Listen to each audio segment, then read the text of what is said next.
right, thank you. Good evening, everyone. Welcome to the Goffstown School Board meeting. I call this meeting to order at 7 o'clock. If we can all stand and say the pledge.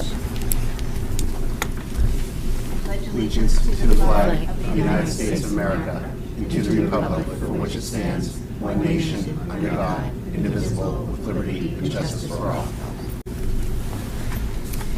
All right, thank you. So tonight we do have 2 board members calling in. When I say your name, if you can just say here and if you're alone or not. Dan Cloutier. Dan? Dan is here, and I'm alone. Thank you. And Janelle O'Brien. Here and alone. Thank you. All right, so correspondence? None this evening. No. Accommodations, good news. Caleb? 2 things happened this Friday with the Performing Arts Department here. First, they went to both Bartlett and Maple Ave Elementary Schools. That was the band. And they played for their Halloween parade. And from what I heard, it was just a very nice event. And the kids really appreciated. They ended up playing some different songs, actually depending on what costumes the kids wore. So at one of the schools, there was a Darth Vader, so they ended up playing Imperial March for that. Oh, that's awesome. And it was just really nice. And then that night, it was the first live theater performance. It was Mutually Assured Destruction. 10 plays about brothers and sisters, and they did it right in the Heber Theater. Also turned very well. Great. Thank you, Caleb. Any other accommodations, good news? Go ahead, Jenny. I have some. I went to the girls' field hockey game. They had a championship game on Sunday, and they played Portsmouth. Unfortunately, they lost, but they played an awesome game. They really played an awesome game. And also, after our meeting at Mountain View the other night, there was all sorts of things going on at Mountain View. The boys A team were playing in the semifinals against Wyndham, and they won. It was awesome. They really have a lot of skills. It was a fun game to watch. And the boys B team was playing at the same time, and they were playing in their championship game as well, and they had an undefeated season, and they won their game as well. And as that was going on, the field hockey team at MVMS was playing at the Goffstown High School field because the goals were mudded in, and so they couldn't play there. And they got to have their game announced, and they were playing in the semifinals against Hampstead, and they won 1-0 in the quarterfinals in overtime. So it was quite an exciting day for Mountain View last Thursday. And on the 29th, the next day, was Orange Out Day, and the kids were encouraged to wear orange and bring a small donation for the New Hampshire Food Bank. The school spirit was overwhelming, and everywhere you looked, MVMS was a sea of orange, and they raised $2,327 for the New Hampshire Food Bank, more than double what they... I can't hear you. Could you please speak up, please? Oh, I'm sorry. It was their Orange Out Day, and everyone was encouraged to wear orange on the 29th and bring something in, a food item. And they raised $2,327, which is double what they usually raise. So that was awesome. Yeah, great. Awesome for the food bank, for sure. So Thank you, Jenny. good things Yes. at Mountain View. Anyone else? Accommodations, good news? All right, seeing none, we'll move on to public comment. I don't see anyone here. So we'll move on. We need to approve 2 sets of minutes. The first one is October 18th. Did anybody see anything? All right, if not, I'll take a motion. I'll move to approve. I have a motion by Ellen. Do I have a second? Second. By Ginny. Any other discussion? All right, I'll do a roll call. Retta? Yes. Ginny? Yes. Jared? Yes. Janelle? Yes. Dan? Dan? Yes. Okay. I think what happens, if I can, is Janelle's yes overwrote you because of the timing. Sorry. Oh, okay. All right. Shane? Abstain? Ellen? Abstain. And Terry? Yes. And Heather, yes. So we have 2 abstentions, the rest are yes. So now we also have October 25th I'll move to approve. by Ellen. Do I have a second? I'll second. By Shane. Any discussion before I do roll call? All right, seeing none. Retta? Yes. Ginny? Yes. Jared? Yes. Dan? Yes. Janelle? Yes. Shane? Yes. Ellen? Abstain. Terry? Yes. Heather? Yes, so we have 1 abstention. Motion passed. All right, so on to committee reports. Scott? Thank you. Good evening, everyone.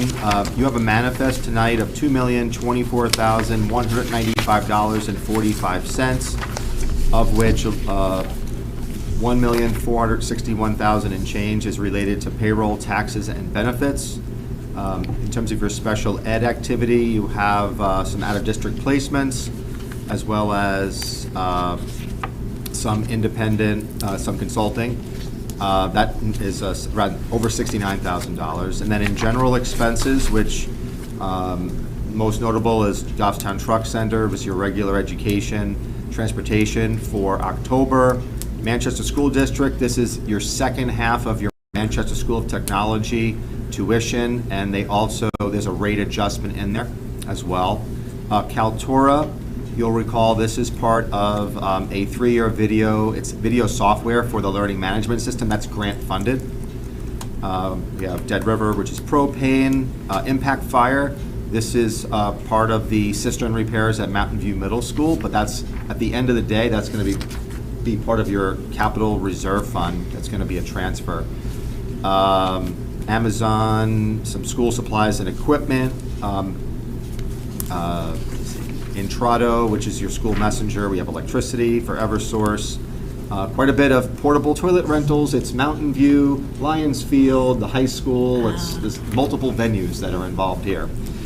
Gov Connection are computer monitors. SGS Turf Care is your athletic field maintenance. And last but not least, Savas Learning was some textbooks for Goffstown High School.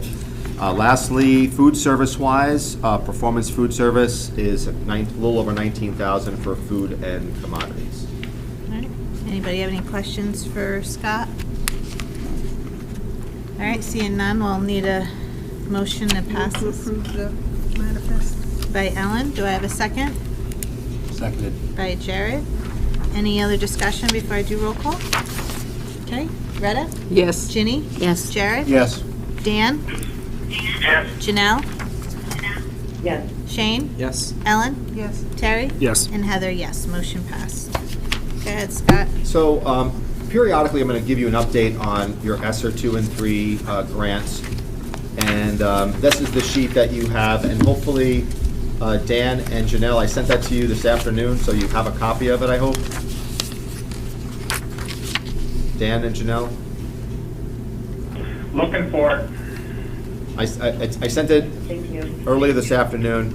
Janelle, do you Got have it. it? Okay, so ESSER 2 is colored in green, and that allocation is a little over $1.1 million, and to date, we have not allocated any funds per se, although you'll note that we have been talking a lot about window replacement projects at 4 out of our 5 schools. The only school where we wouldn't be doing anything would be at the Glen Lake School.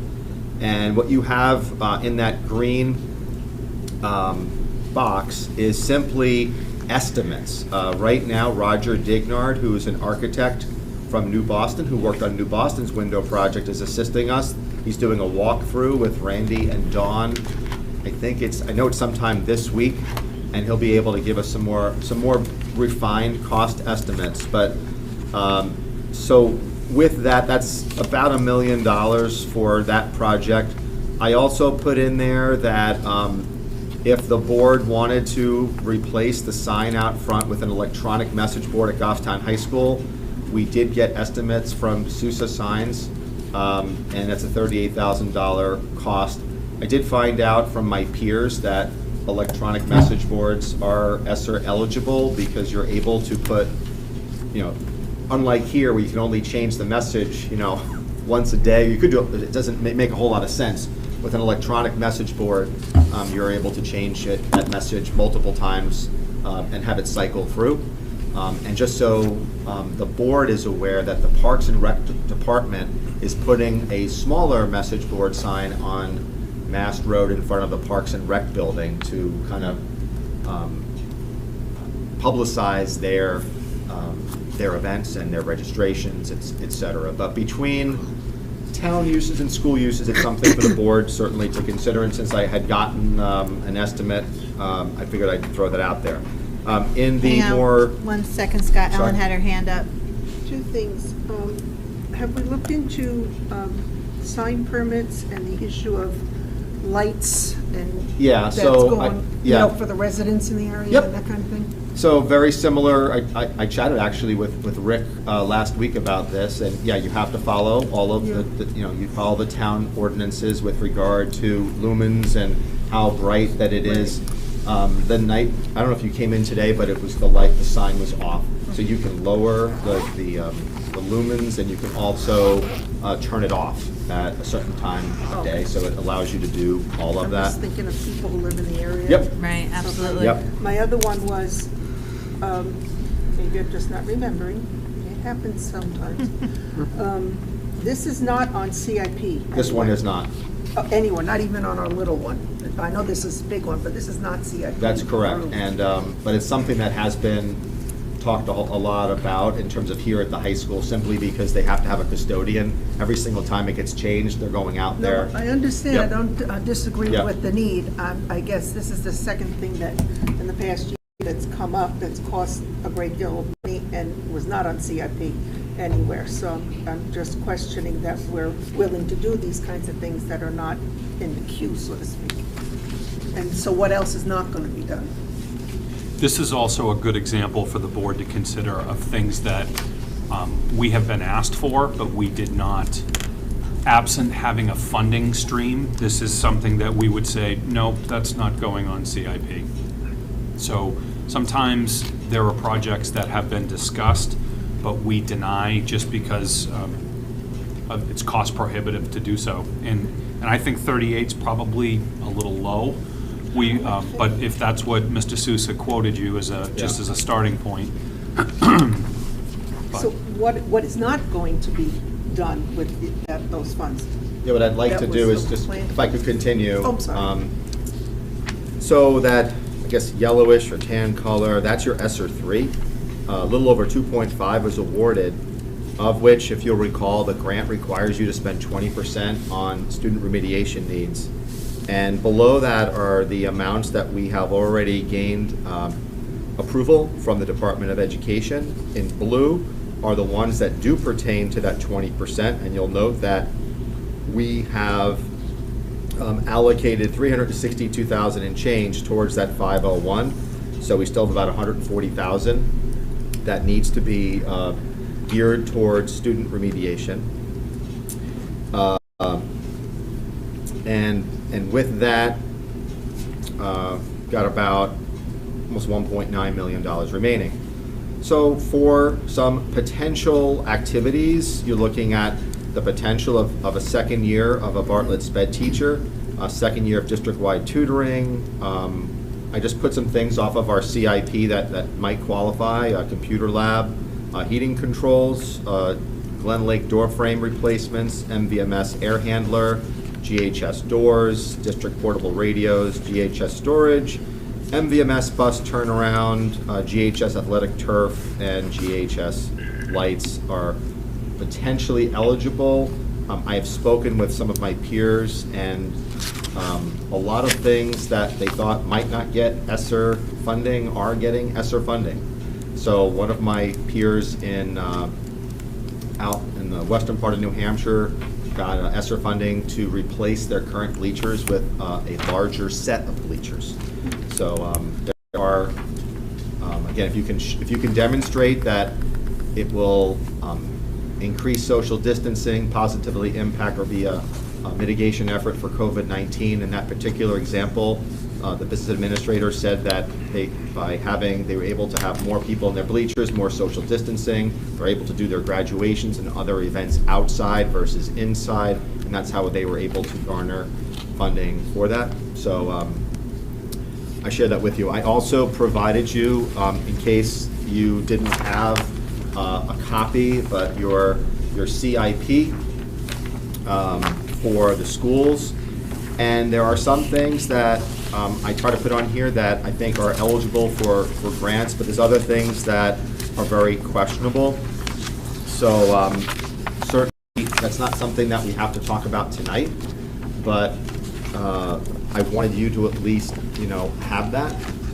So getting back to Ellen's questions, what aren't we doing? You can see that there are a lot of different types of projects. The one thing that I'd want the board to just consider is, and I know the superintendent has mentioned this, when we talk about certain things that are potentially ESSER eligible, like a generator is one of them, but there's also a very good likelihood that you can use another grant down the road for a generator. So it's something that you might want to focus in on. What are some of the things that you can use these grants for that there will not be other grants coming down the road? So a lot of times we've had public school infrastructure grants to help support, whether that be security of doors, or it might be radios, things like that. Those might be grants down the road anyway, but there's other things that you may not see for a grant. And again, some of you just have to go back to your historical knowledge of things, and certainly Brian and I can help you with what we've gotten grants for in the past. But I use the example of a generator as a good one because through FEMA and other Homeland Security, sometimes you're able to get these grants, whereas you wouldn't ordinarily get one for the example I gave before, a message reader sign. You wouldn't get one for that. So that was it. And the grant requires us to have these ongoing conversations and dialogue. So my plan is also, and Caleb doesn't know this yet, but I'm going to want to go to a student council meeting to talk to students about it and teachers and people in the community. So I'll be chatting up, getting input from them, because that's part of the grant, is that we get input from other stakeholders. Go ahead, Brian. Scott, I was just going to add, one of the things that we've had very preliminary discussions about is a new elementary math program. Right. So that's something that was on the sheets that we had in the hallway. Right. So that's another one. That's another one that would be eligible. Yeah, that's kind of a big ticket item, but that is something that Mrs. Berry and I have been talking about since probably last spring. So that is something that we're not quite ready to take any action, but I just wanted the board to know as a funding methodology that we're also potentially considering a new elementary math program. And if I could, lastly, for those of you who might be watching on television, on the school district website under ESSER grants, we do have almost like a mini or a site for that. And there's an opportunity for anyone in the community to fill out a response as to where would you like to see these grant funds used for. So feel free to fill that out or to contact you as school board members and let that be known. Oh, go ahead, Jared. Thank you, Mr. Chair. For the ESSER grants and their expirations of 9/30 and 2023 and 2024 respectively, what's the process of when we actually have to submit these grants? Is it, those dates, does that mean the project has to be completed or that the project has to be completed by 2023? So as we look at some of these, these are probably going to be long-standing items that we need to get done. So my question is, what do we need to do to move forward? Because we're going to be looking at less than 2 years to complete a lot of work. There's not a lot of contractors out there right now. What do we need to do to move forward at this point? Yeah, that's a really great question. Scott, can you clarify the piece about when the project has to be completed and when the bills have to be? It's my understanding that the projects and the bills have to be kind of done by those deadlines. So in the case of that, the first one, which is 9/2023, ESSER 2, right? Mm-hmm. So that one, that's why I put the Windows project for that one, because to me, that's like the lion's share of that funding would be the Windows project. And the hope is that we would have an RFP that is written and goes out to contractors by March of this year, and that it would be awarded, and that the work would actually happen this next summer. So that's what we're shooting for. So in that particular case, Jared, we would have really no great challenges in terms of meeting the deadline for ESSER 2. But that would require us also, over the next 6 months or so, really starting to have some serious conversations about where we want ESSER 3 monies to go. So, if we're, some of the things that we already, for that Mountain View Middle School bus turnaround, we have the engineering about 75% done on that. So that one, we would need to do some more, costing on that. But some of these projects, like the district portable radios, if we went that route, Steve Bourget has some costing on that as well. So we've been, as you know, the heating controls piece, we originally would do that as a capital reserve fund, but it's also ESSER eligible, and if we went through that, I think we're halfway done, we're more than halfway done with that. So all of these things we've already started, and it's not like we're starting from scratch. We're at least halfway done on some of these major ones. And then I think the exceptions, to that would more or less be the GHS, the storage building, and then a field lights that we haven't done anything on. The only thing that we've done so far on that one is our athletic director has gotten some preliminary estimates from surrounding communities as to what it costs them to install a turf field and lights. And so I have some rough estimates, but we don't have anything solid there. Go ahead, Jared. So what do we have to do for next steps? Is it that we have to submit the approval to use the ESSER grants, or is it that, do we need to do that before we submit our RFPs? Yeah, so I've done that already. So I have already submitted what's more or less a conceptual to the Department of Education for the Windows project. Okay. And if they say yes to that, then they would either come out, or then they're going to want our architect, which is Roger, to do more definitive schematics.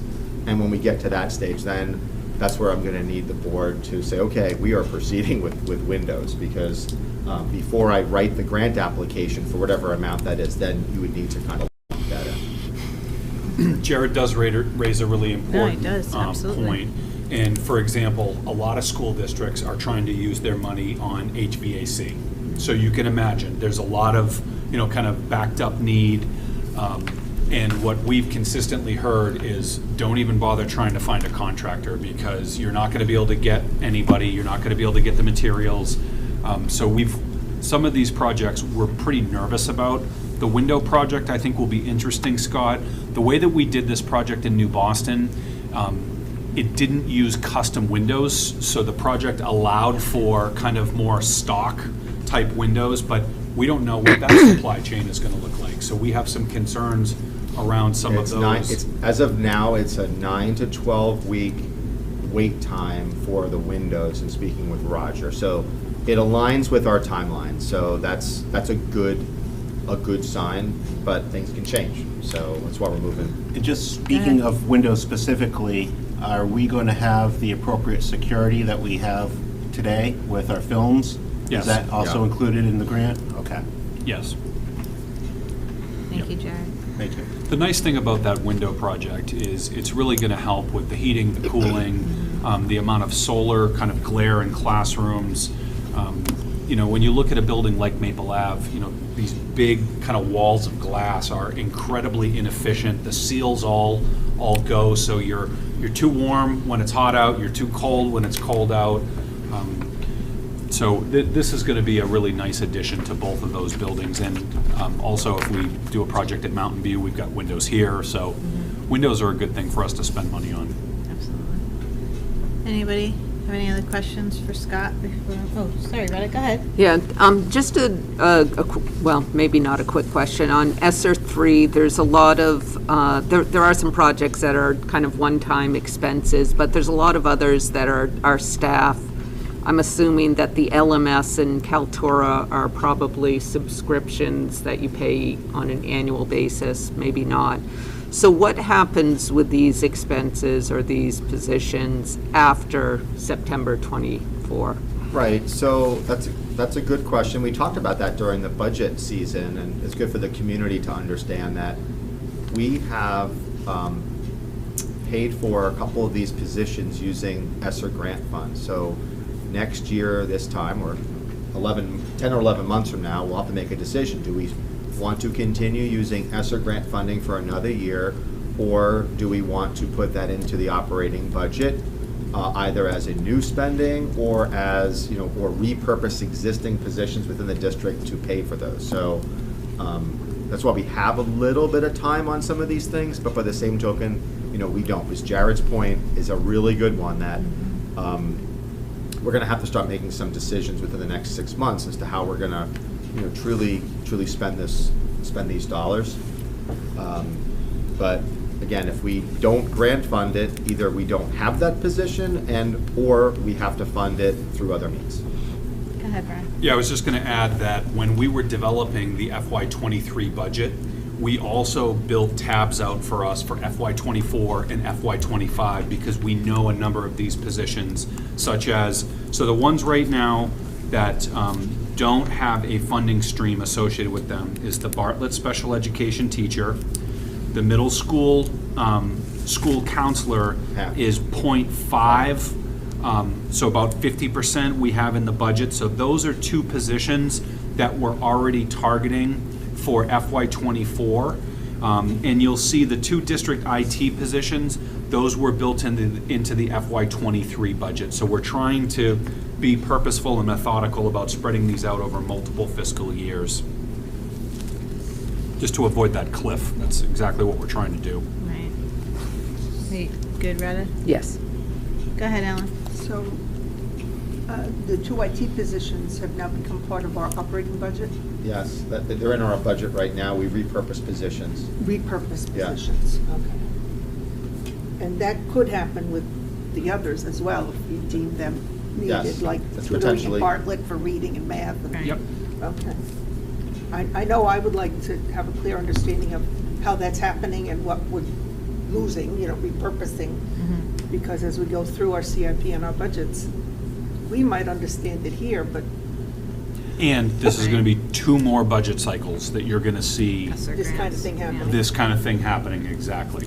I just don't want anybody to think, trying to slip anything anywhere. Well, and Right. we also I really don't want to wanna end be- up in FY25 that we've got 5 positions that we're trying to build into the budget. So Right. that's Right. exactly what we're trying to avoid. So Exactly. we're trying to kind of assimilate a few of these over the next couple of years. Anybody else? Questions, comments for Scott? All right, so this will be coming to us again. Yeah, I think I'll With probably updates. do it every couple of months. Okay. Yep. Well, it's November, right? So we have to have stuff in. I might, if I hear back from the state December? regarding the Windows project, we'll have that discussion earlier. But I Okay. think having this as an agenda item at least every 2 months is a good thing. Absolutely. All right, thank you, Scott. All right, moving on to Budget Committee report. Jared? So we had our first budget review of our school budget, and it went surprisingly well. I say that with a smile. We went through the district lines, the Maple School, the Bartlett School, and the Glen Lake School, all in one day. Wow. That's unheard of, that we went through that much. So we only have the middle school and high school left for the budget committee. As part of this, there were no motions for amendments at this point in time, which was really shocking to me because there's always one at the district level. So things are going well, as I knock on wood. I do want to just express some things and some conversation that did occur. A special shout out to Principal Pishka and Principal Gogan, who were able to come to the meeting via phone. There were questions about 2 things. One was the addition of the interventionist at Bartlett.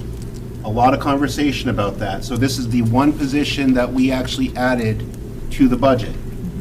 There were questions on why we're adding somebody. Why are we not taking one of the 3 from Maple and bringing them over to Bartlett? So as we talk about, and as we just talked about a few moments ago about adding positions, the budget committee asks questions. Is this really needed? Why can't we repurpose the same position at one school and have them work sometimes at the other school? So the principals were able to really talk about that, which was great. They also talked about WonderWorks and the consumables. there are those worksheets to say, why are we having this spend right now? Is this, we haven't had this in the past couple of years. Well, as we know, we haven't had to have the worksheets actually used. So there are kind of questions about that, what they're for, how often it's going to be coming to the budget committee. Was it kind of another question about those consumables. So it was good conversation, but in the end, no amendments were made. I do want to say a special shout out to this gentleman right here to my right, Mr. Caleb. He actually attended the meeting. We had permission for him to sit at the table, and he actually contributed and assisted Scott and myself on some of the meeting notes. So I want to say thank you, Caleb, for coming. It was great, and everybody was very enthusiastic when I introduced him to the group. So they're like, yes, he should sit at the table, he should help out, and he did a great job. And Scott was actually going to go home because Caleb was doing such a great job. It's true. I do want to give that shout out to Caleb. Thank you. Do you have another meeting coming up? We have a meeting Thursday, which hopefully we will probably finish, maybe both schools, I'm not sure. And then the following Tuesday, actually the 16th, it's, I believe, after our next meeting, is the finish up for any other business we have within the school budget. I did let them know that our teacher contracts are probably going to be much later, unfortunately, so we might have to meet again at end of December or whenever those are ready to actually be presented to the budget committee. But we're going to be wrapping up relatively soon, I hope, for our budget. Great, thank you very much, Jared. Yes, go ahead, Ellen. Just a quick follow-up, Jared. Yep. It went smoothly, and I'm really glad, and I hope it continues. Do you think it was helpful in that regard that the budget committee was part of our processes? Do you think that helped at all? Not really. I will say that some of the questions that did come up, it was great because other members of the committee said, "Hey, look back to the packet that we gave you, look back to the presentation, and it's displaying there." I really don't think it assisted them being here with us to hear the message at once, in my humble opinion. But other people might think it was beneficial. What I would say is, I think it was great that we had everybody together because it's easier for administration. Our teachers or our principals and our staff only have to come once and not have to present the information twice. So I always think that that's spectacular that we're able to do that. Right. But it was great to have the two principals on the phone answer questions. Absolutely, and if there's any other questions that come up, so Wendy or whoever's going to be presenting for the high school, be ready for Thursday or Tuesday because we might have to reach out to you via text to get on a phone call. So Yeah. It was great. That was good. I'm glad that they were able to call in versus having to put the questions off to the next meeting and have Yeah. the people actually show up. Right. So I think it was very good that we were able to do that. Yeah, that's awesome. Go ahead, Rita. I just wanted to say that from my perspective, it was helpful to have the budget committee here to hear their questioning firsthand while we're all together, and maybe we have the same questions or maybe we hadn't thought of that. So from my perspective, it was helpful. Thank you, Rita. Anyone else for Jared before we move on? All right, P&C. Rita? Yes, PNC has not met since the last meeting, but we tentatively have our next meeting scheduled for November 15th. You may recall that our goal right now is to get the mission and vision statement back to this committee, so hopefully by then we'll have that. Also, we have the 2 awards that are coming up, and we hope to have those up on the website within the next week. I'm working with Denise on that, but as a reminder, there's 2 awards, both the Cornerstone and the Dreamkeeper. The Cornerstone is for internal staff. It's an award to recognize outstanding accomplishments, achievements to the betterment of the school community. And then the Dreamkeeper Award is for those, it's opened up to people and organizations, perhaps outside of the school. And we take nominations from the community on those. So, the challenge is always getting the word out. So we try to, get it up on the website and into the newsletters, onto social media so that people are able to nominate. So the deadline for these 2 award nominations is Thursday, December 2nd. And the plan will be that PNC will review all the nominations and bring it to the full board at our first December meeting, where we can select the awardees. Awesome. And as I mentioned, our next meeting, tentatively on November 15th, and it looks like Terry At can make 6. it. At 6. All right, thank you. All right, stipend committee, Ginny. Yes, we met last Thursday, and we kind of finished our work for this contract time. And pretty much we identified all the athletic and co-curricular positions currently offered, volunteer and paid. We gathered the formula data from NEA and other districts on how different stipends are calculated in different schools. We recommended the co-curriculars to be paid at the end of the 2021 school year using the additional $8,500 that was placed into the contract during negotiations.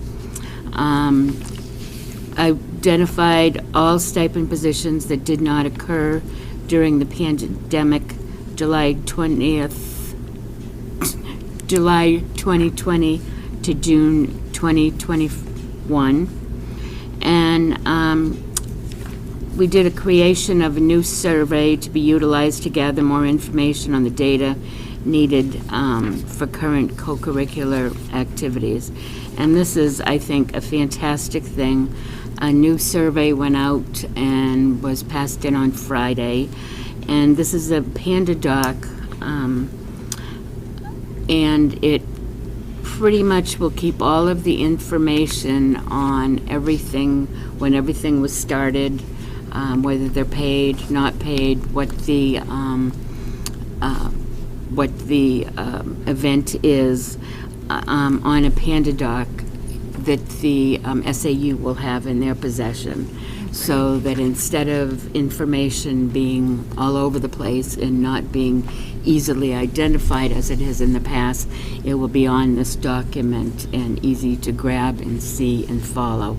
So that is just an awesome thing, and as soon as that comes back, we'll have that information to see exactly where we stand on everything.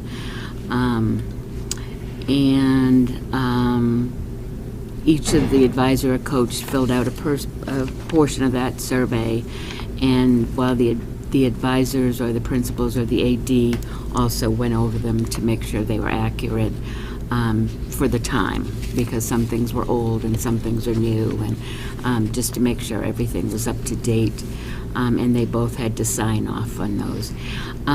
We also went over recommendations that we've talked about over all this period of things that we would send in for consideration.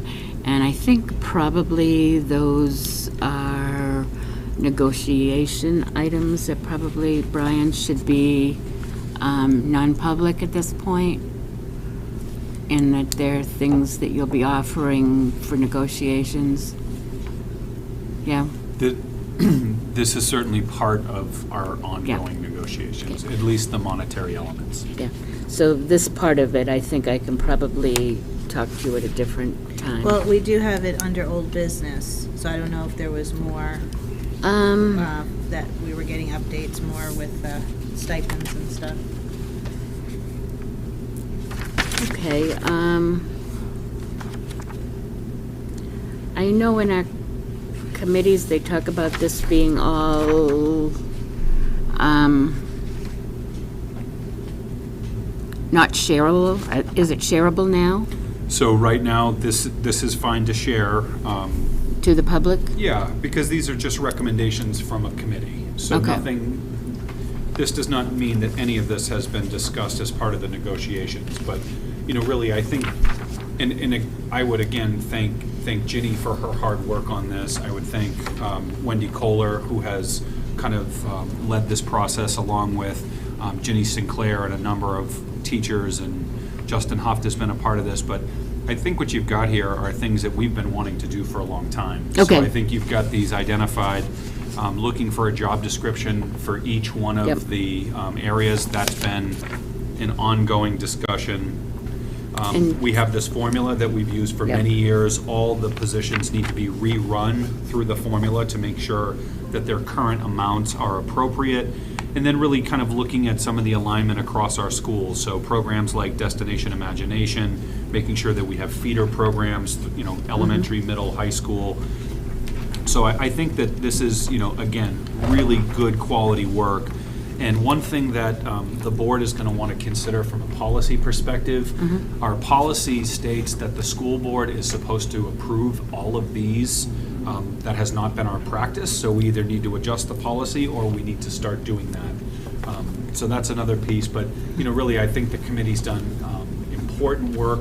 That survey, just compiling all of the accurate, timely information is really important. And we should just remember that we've made a lot of good progress. This is something that we identified, probably about 8 or 9 years ago, that this was an area of need, and it's taken us some time, but we've put money in the budget and into the contract a number of times, and we're getting really close. So at this point, it's been, my goal has been to, I believe that co-curriculars in athletics are an incredible value. I think that they're an extension of the classroom, and I think that teachers who are facilitating these groups should be compensated for it. They should have a stipend, it's part of the contract. And again, we continue to get closer of realizing all of those positions to have a stipend. So, great job. Good, Go ahead, thank you. Ellen. I think, Cory, you mentioned something about this, but whatever that district formula is, okay, does it result in comparable, or what should I say, stipends that various activities get? I know we benchmark salaries for our staff. Have we benchmarked what these positions on average are getting paid? We have. Basically, Does yeah. Yeah, we have, formula but meet not, that? I would say not all of them, Ellen. So sometimes you run across things that are kind of unique. Yeah. So what's an example? The mountain bike club. We may not be able to benchmark a mountain bike club, but we can benchmark varsity basketball. We can benchmark JV field hockey. We can benchmark Model Congress, class advisors, That other National districts Honor do. Society, Yeah. all of those other ones. And the formula tends to give us, Yeah, and we've salary. actually looked at other districts' formulas. Formulas This as is not well. anything that we've created that is, different than a lot of other places. So yeah, I think we've benchmarked all of these things. And we want to make sure that we're staying competitive. We want to make sure that we're, appropriately compensating our great coaches and advisors. And I think we pretty much decided to stay with our own formula because it is the formula that probably does best for our advisors at this never point. seen the formula. Yeah, so I have well, no idea what it it's is. based on hours and student contact and It's consistent. events So and, we're yeah, across the board. consistently Yeah. comparing all of our Everything the same. stipends through the same algorithm. Yeah, So it makes sense in that regard. right. Other districts have a slightly different formula, but they're all fairly similar. And there's always hopefully, there's always an increase in the contract for stipends every year, hopefully. And those, I Um, don't know, maybe it's. not That's for been this- our I don't know, that formula, does it include a mechanism for raises, with or without a new contract? Is it, I think it's benchmarked, so, okay. Does it allow for increases? That's not part of the formula. It's not part of the formula. No. So the formula must have some kind of multiplier for the dollar amount. You have number of students and hours with them or Right. whatever. There must be something that they multiply and with that the makes salary. it does, yeah. But there's not every year it's It a increases. 3% or a 5% increase or anything. That's not part of the formula. And this formula is the same formula that it's been for a long time. Very long time. But we've compared it to other districts and found that, I think pretty much, Brian, that probably this is the best for our Yeah. staff Yep, at we this think so. point. And comparing it with, we looked at Bow, I think we looked at Londonderry, we looked at a couple of other districts and looking at pretty much our pay scale and how it would kind of come out in the wash for using other districts. This probably is the best for our people. In the last couple of years, we've had increases in our contract for, and they've been like 1 or 2 or 3. They've been a few percent. Yeah. We've increased them a number of times. But then how does that relate to their salaries? Yes, we increased the line of the budget, but how does No, that? we increased the salary, the The amount. Stipend Yeah, the amount. total amount. The stipend, the total But how does amount. that go into their salaries? How does, yes, we increased No, the percent of their line. salary, It's, so they get a percent increase. right.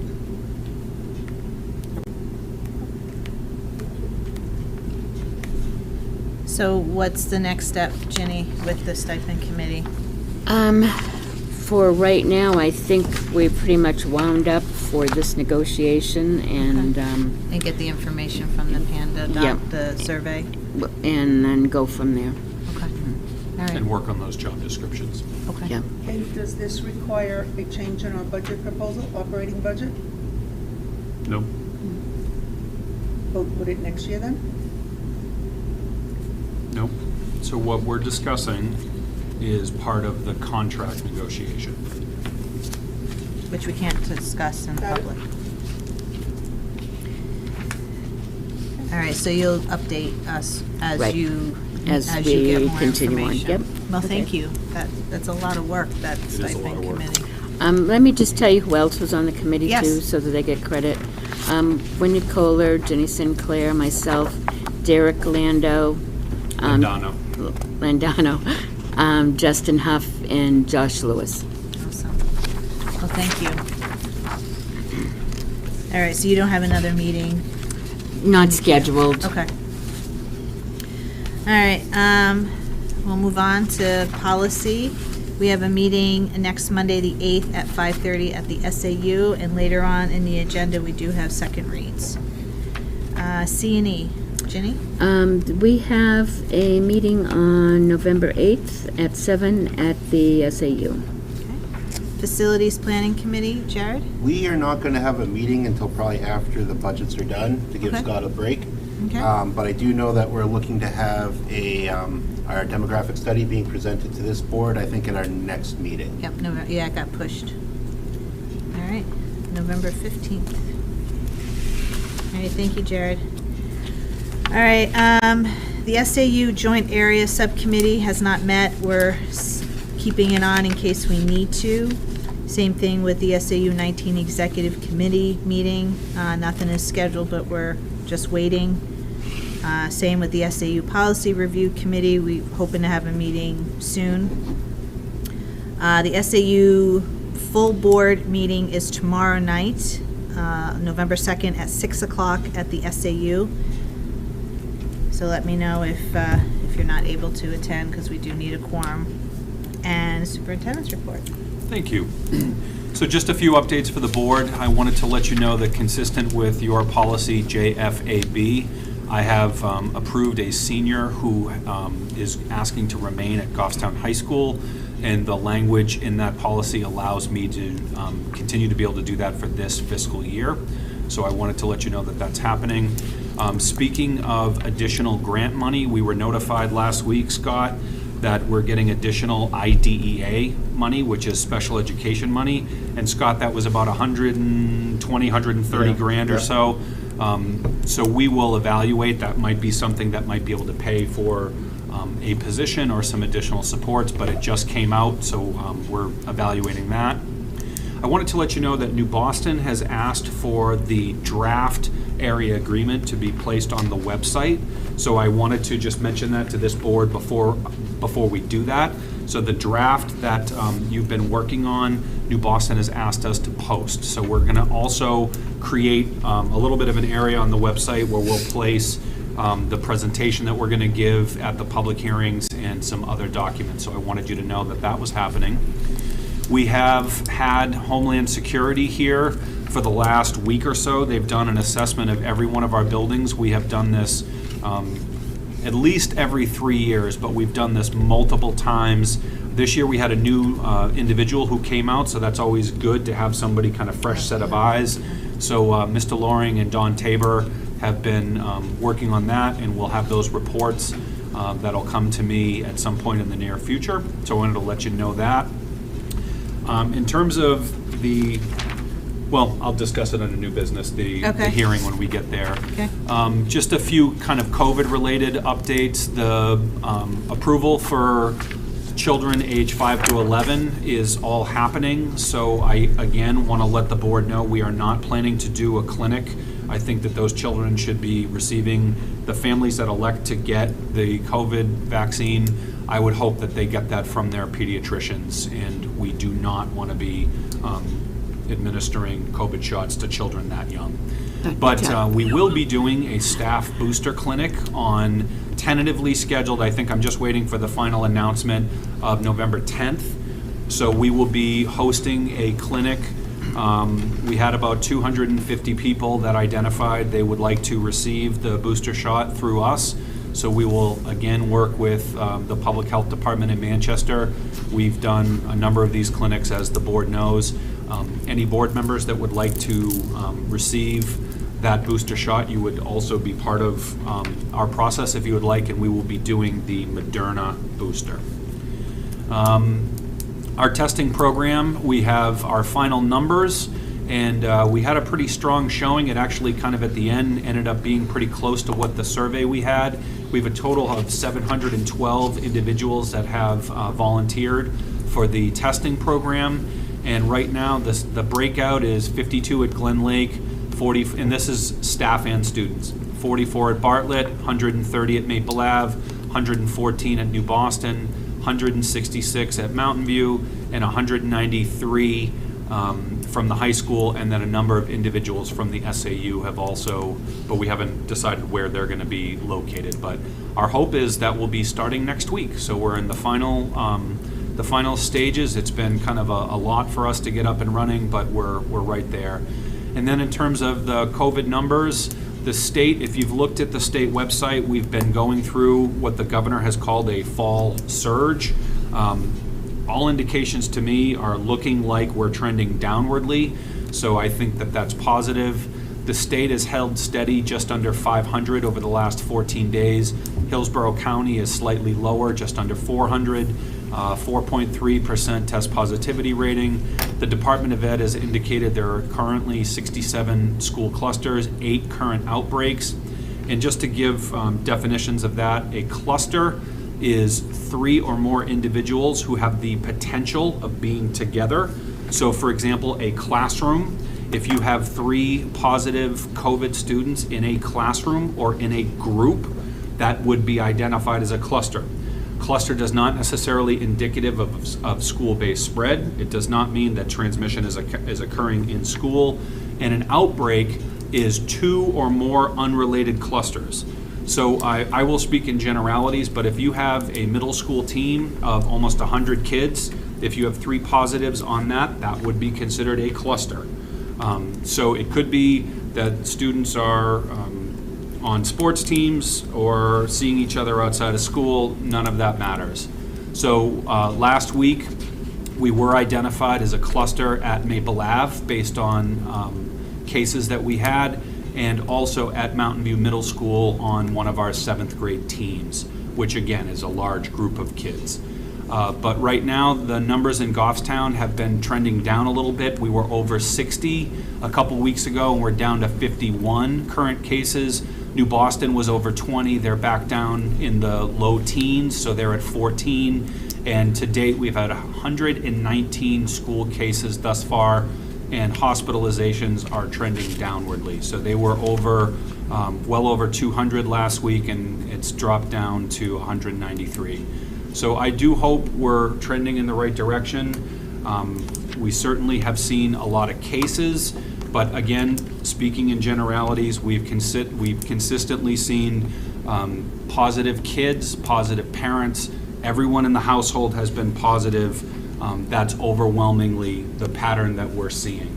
We have seen some breakthrough cases of fully vaccinated individuals, which I think speaks to kind of the timeliness that the recommendation for a booster shot after 6 months is right around that time.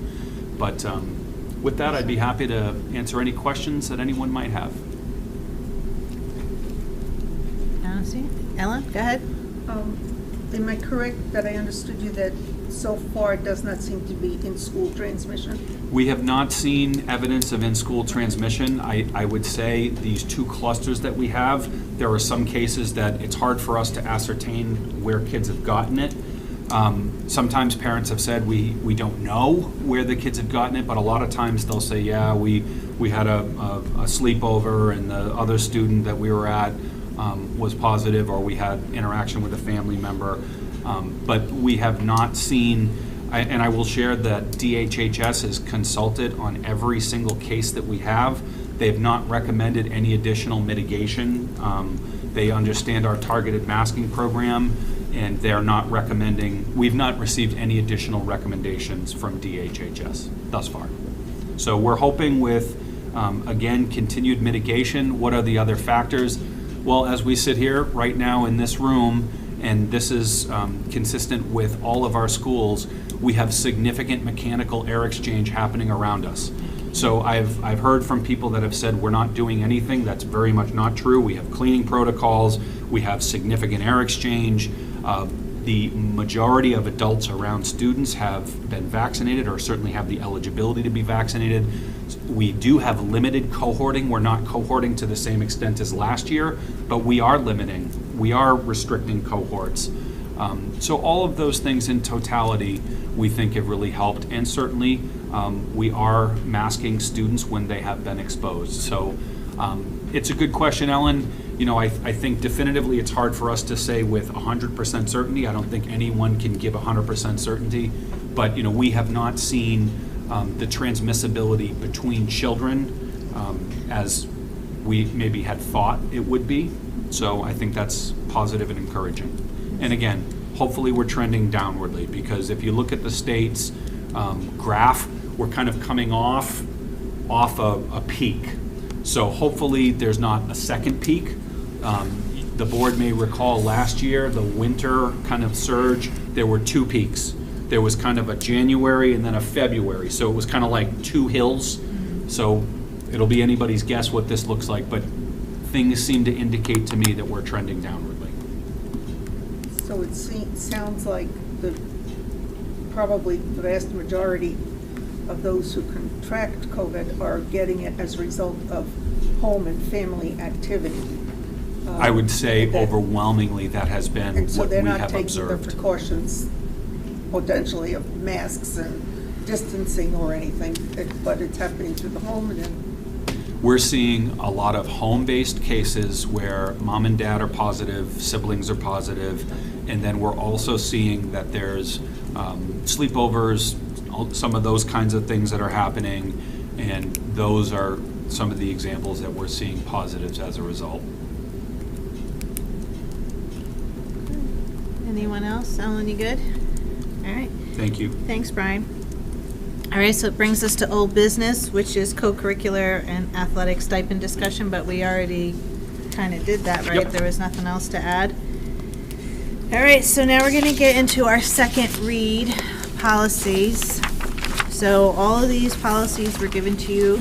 So I'm going to start with the first one.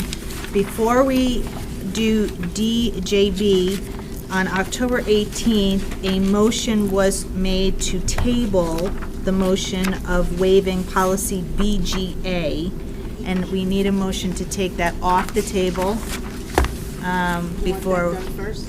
What was that? You want that done first? Yeah, we should do that first before we move I DJB. move that we take policy what'd you say? BGA. No, I'm sorry, BCB.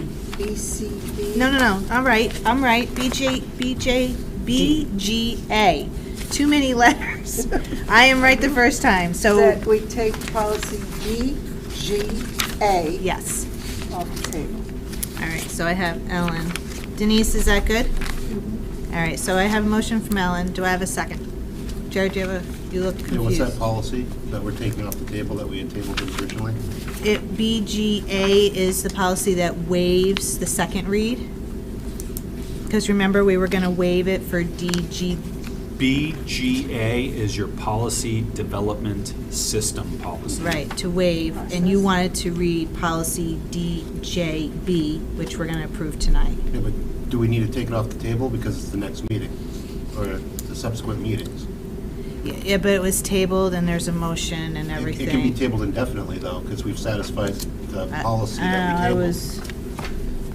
was told we had to take it off. Do we need a motion to take it off? Well, usually we do. Okay, So if so you don't let's want to, just- we can leave it there forever. Yeah, things go to the table to stay there. Dan, go ahead. Only if we're gonna take it out. If we're not gonna talk about it, then it stays on the table. Okay. All right, fine. So what have we done? So we're just gonna remove your motion. Thank you.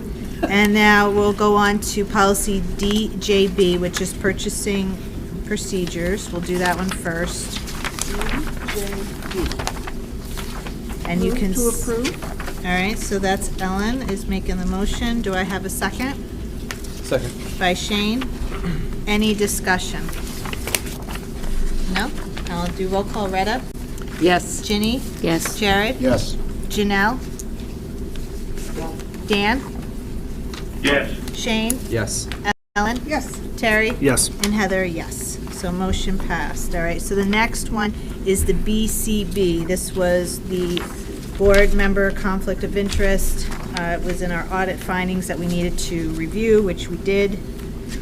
So do you need a motion since it's Yep. just a review? Yeah, we need a motion. Move to reaffirm policy BCB? Okay, thank you, Ellen. How's that? That sounds good. Do I have a second? By Ginny? Or do you have a question? No. Oh, second. All right, so Ginny, second. Any discussion? Okay, Retta? Yes. Ginny? Yes. Jared? Yes. Dan? Yes. Janelle? Yes. Shane? Yes. Ellen? Yes. Terry? Yes. And Heather, yes. Motion passed. All right, the next one is policy IIB. This is the class size instructional group. I'll move to approve policy IIB. All right, thank you, Ellen. Do I have a second? By Shane. Any other discussion? Jared? Just because we talked about it at the first time we looked at this, there's that whole, the school board will attempt to keep, based on the recommendations. Did we ever find any historical information about that? We didn't. MC and Denise went into the archives. This was 21 years ago. They could not find anything written in paper, and I was told that even if they did, at this point, they could have thrown it out. And this is part of the state guidelines, these numbers. It looks like they expanded a little bit more and made it clearer. So, and then a square footage, if we put that in, that holds your hand for I'm with you. existing buildings. But new buildings have to be a certain size, classroom size. The part I appreciate is that last change. Yes. Efforts will be made to conform with state guidelines. Exactly, we added that. That, Yep. just because some of our rooms really are They're very tiny right now. so small, and you just, Yep, I don't care how many kids we have, we just shouldn't be putting I that know. number of children in those rooms. I know. So, any other? Heather. Yes, Dan, go ahead. I just want to make two more changes, and it's only because we struck out note number 2, that we renumber number 3 to number 2 and number 4 to number 3. Okay. Very good. Yep, So I'll move that we approve it as just Amended. amended. okay. And Shane, do you second Yep. that? Okay. All right, any other discussion? before- Heather? Yes, Janelle? Can we just strike the committee then, if we don't even know what the class size committee is, can we just strike that altogether? Good point. And just say recommendations of the SAU 19? Or just, school board will touch the process, within the recommendations of SAU 19? Or strike all of that, I guess, and just go back to the state recommendations. The school board will It attempt to just keep the doesn't class seem right to have sizes. something in a policy when we don't know Right. what that committee even is. Of this Yeah, recommendations of the state guidelines.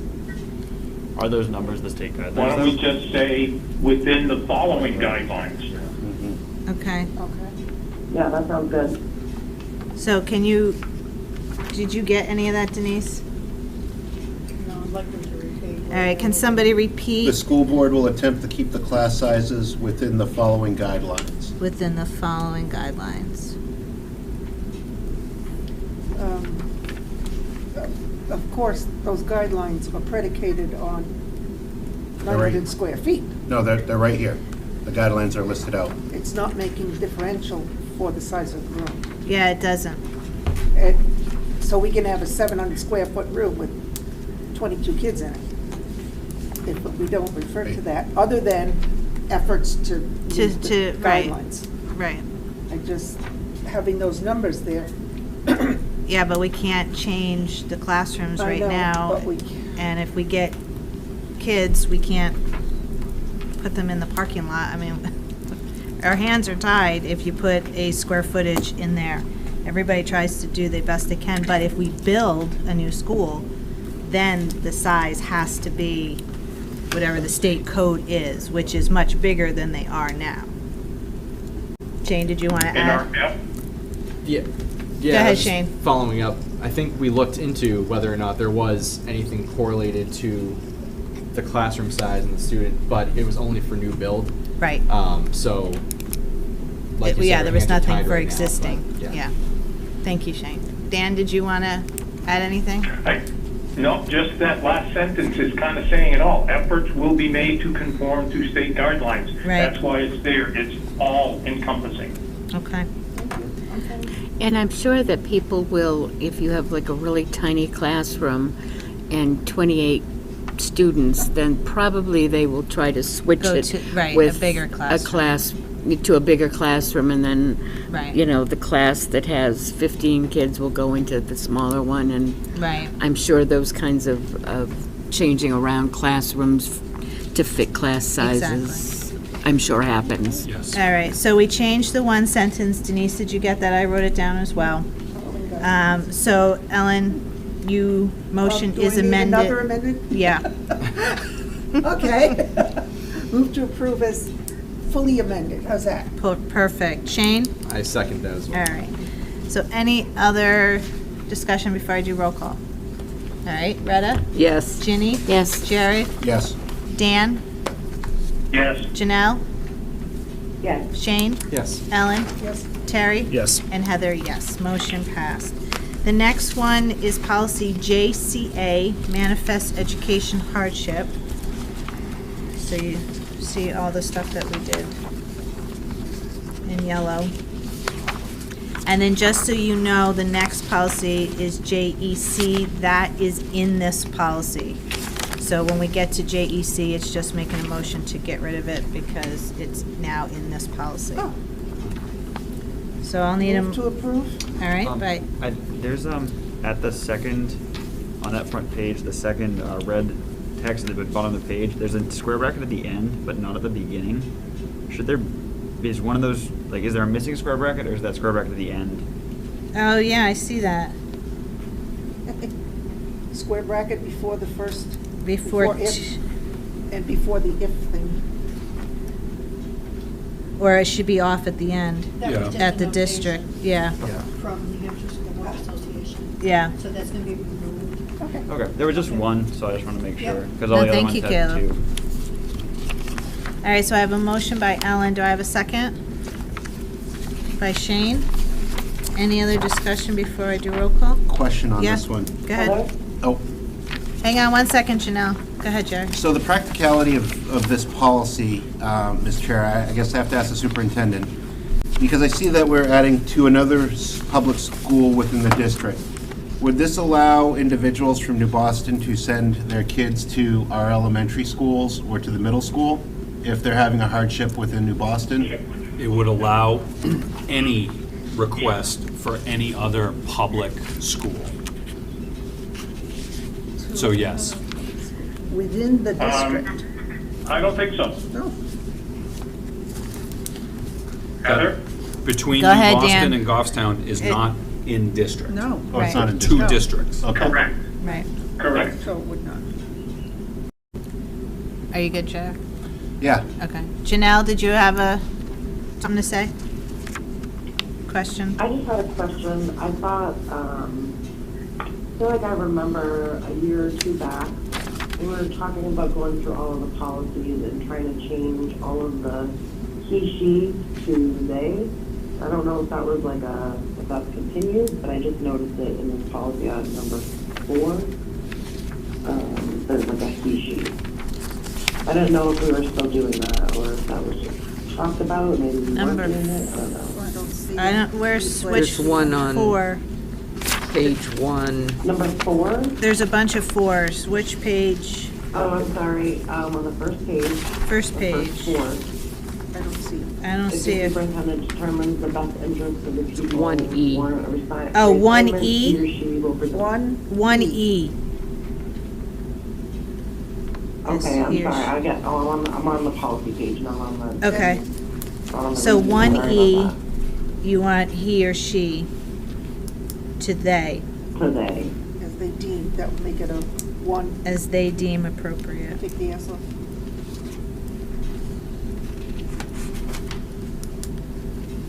Superintendent. As they It's plural, deem. superintendent is singular. Is everybody okay with that? I don't remember if we've been changed. I know we got rid of shall, but I don't remember if we were changing he, she on all of them. Dan, do you remember, I Shane? think we had just talked about keeping it consistent. With so we were keeping the he, she, right? I think that, I know we wanted to keep it consistent. I don't remember if it was Right. the he, she, or the they. I think it was, Yeah, I remember bringing it up at our last subcommittee meeting. Yep. I don't remember the result. What's MC doing right now? I don't remember either. She's not being bothered. I would hate to change something without knowing what the consistency is. Yeah, So so let's just keep Yeah, it. that's, yeah, I would. It's firm to soft. What was that, Dan? She said the consistency, so I said it could be firm to soft. Oh, Right. jeez. Okay, then. All right, was there anything else? We have a motion, we have a second. All right, I'm gonna do roll call. Retta? Yes. Ginny? Yes. Jared? Yes. Dan? Yes. Janelle? yes. Shane? yes. Ellen? Yes. Terry? Yes. And Heather, yes. Motion passed. So JEC, we are getting rid of because it's in JCA. Motion to remove policy JEC as it is embedded in policy JCA. Perfect. Thank you, Jared. Do I have a second? Second. Go ahead. By Shane? All right, any discussion? I got Shane second, Denise. All right, Really slow. Retta? Yes. Ginny? Yes. Jared? Yes. Dan? Yes. Janelle? Yes. Shane? Yes. Ellen? Yes. Terry? Yes. And Heather, yes. Motion passed. So last one is policy JQ, student fees, fines, and charges.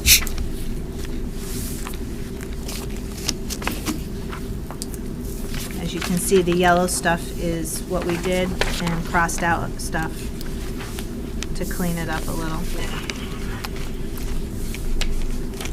I'm good to make a motion that we Go ahead, Dan. accept it as presented. Thank you, Dan. Do I have a second? Second. By Ginny. Do I have any further discussion before I do roll call? All right, seeing none. Retta? Yes. Ginny? Yes. Jared? Yes. Dan? Yes. Janelle? Yes. Shane? Yes. Ellen? Yes. Terry? Yes. And Heather, yes. Motion passed.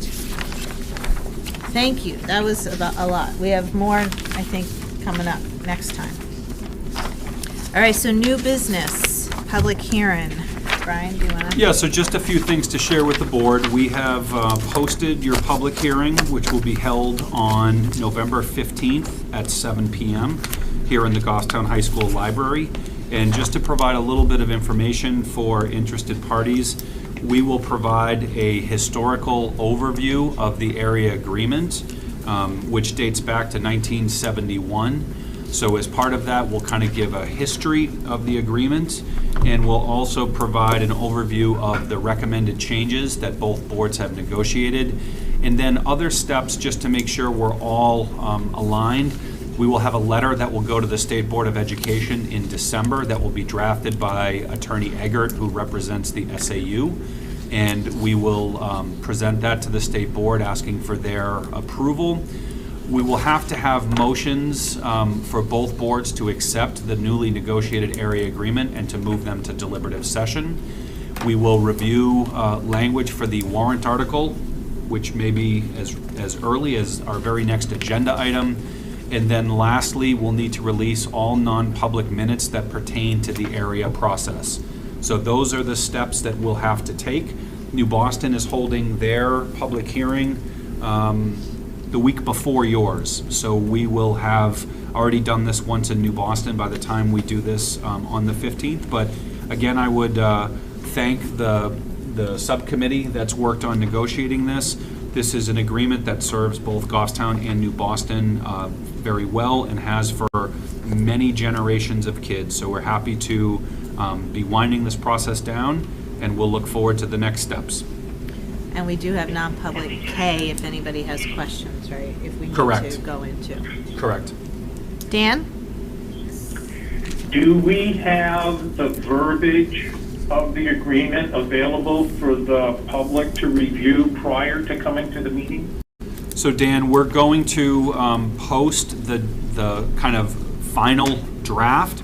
New Boston has requested that, so we will create a new area on the website. I think it makes sense to do it under both school boards, and then on the left-hand side where it says school board menu, which is where your policies live, we're going to put an area, a space for area agreement, and we will put the documents right in there. So yes, that is our intent to do.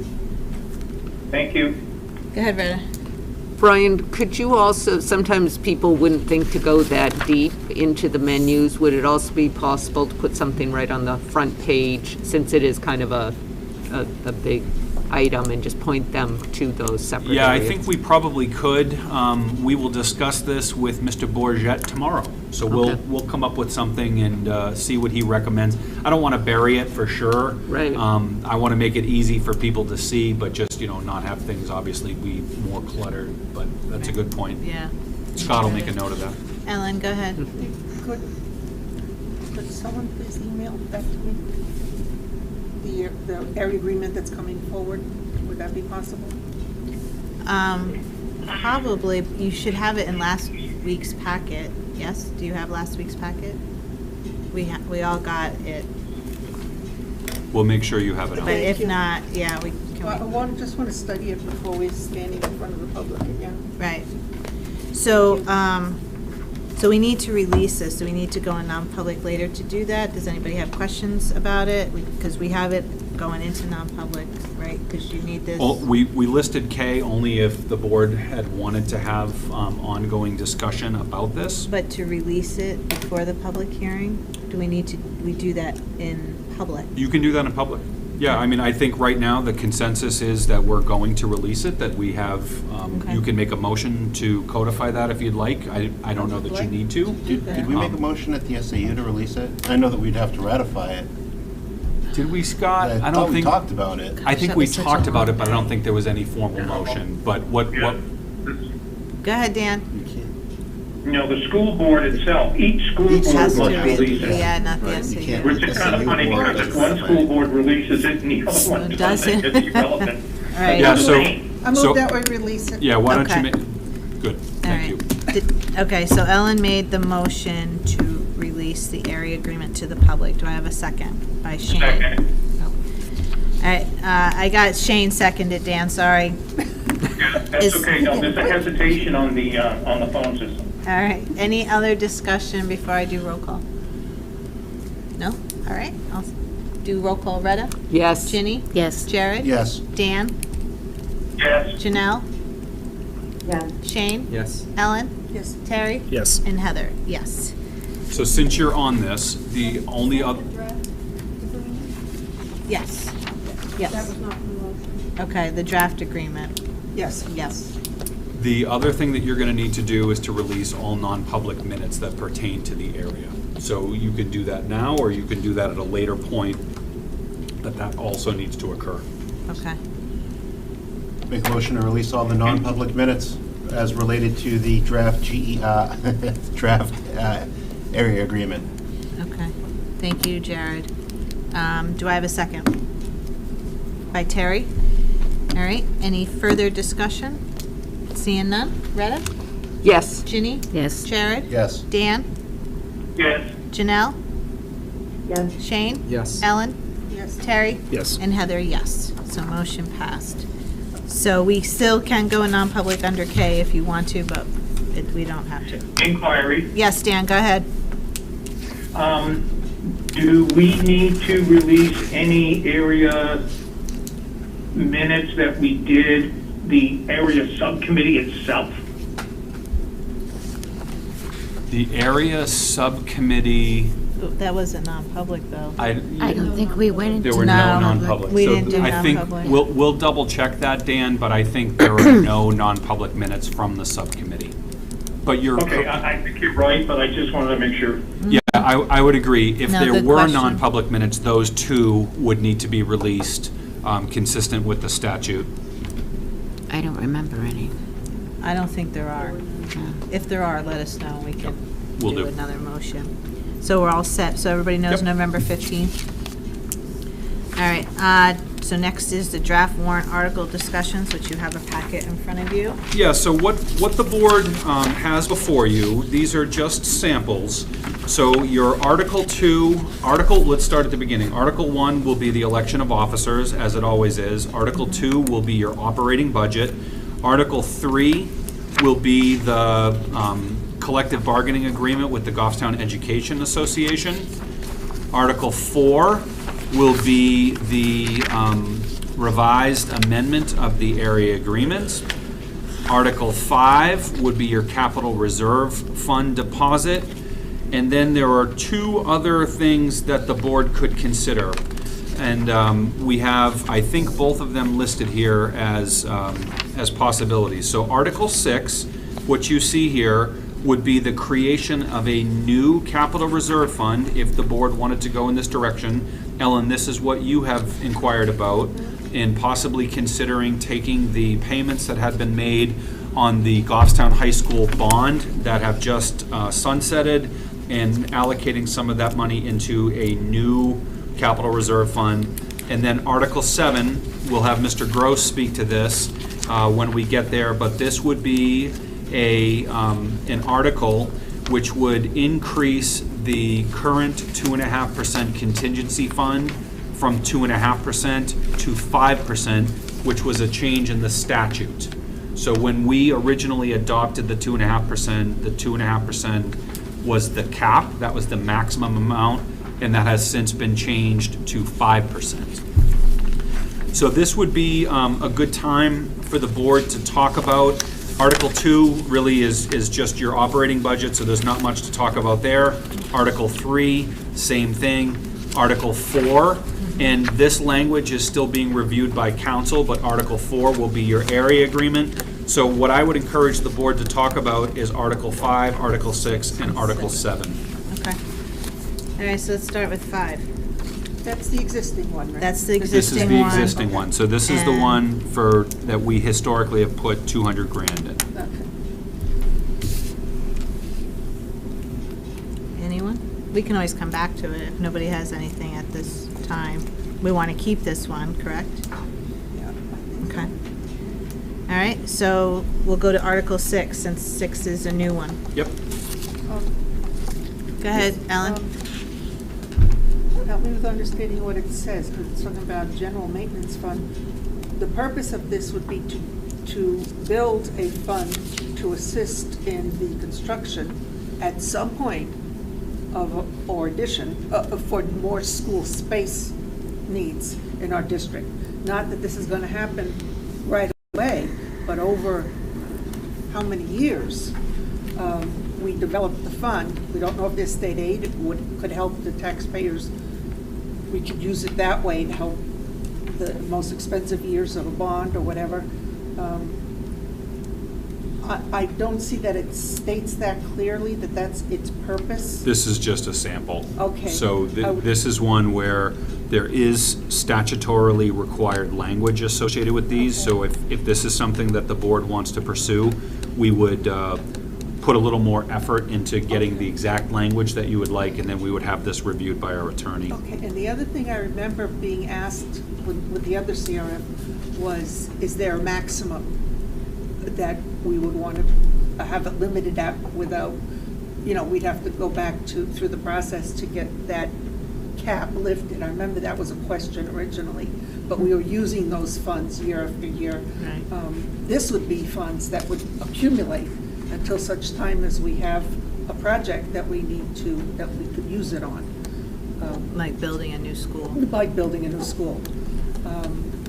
It just makes sense to me to use some of those funds to do that. Not all of them, then at least half to start building. Now, even if it was just 300,000, it would take more than 3 years to build $1 million. Okay, but. At least $1 million.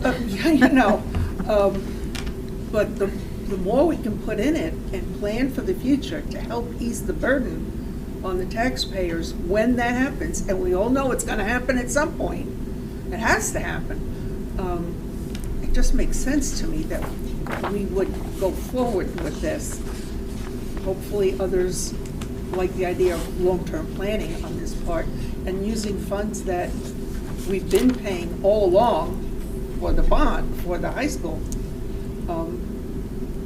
People aren't, even if we don't use all of it, some of it goes back to the taxpayers, that this would be a good planning tool. I'm pretty sure we'll be asked, is there gonna be a cap on it? I have no, I don't know what that should be. Right. But I'd like to see if we can use it as a planning tool for that, whatever's coming down the pike in the Right. future. I don't know, but I'll listen. So, Scott, I have a question pertaining to this. So, the bond money for the high school, that is not in next year's budget, correct? Right. We took it out because we're done. Right. So that money isn't to be put in for people to vote that we get an extra 500,000 or whatever the bond is. So let me characterize this by saying that this was the last year of the bond, so it's not in next year's default. Right. So you might have $600,000 less in your budget this year because you don't have a bond and interest payment. Right. Right. But by the same token, you also are not getting $260-some-odd-thousand in building aid. So Right. that goes away too. No, but I'm trying to understand where Ellen is coming Yeah. from. She wants to take some of the money to the bond to put into this account, but we're not getting that money next year But- for Raising the it bond. Unless this passes. Correct. So I Right. think So we would have to add that back into the budget. you would not add it into the budget. It would just be a separate warrant article. Okay, if there is But anything yet it left. has an impact on your, Taxes. taxes.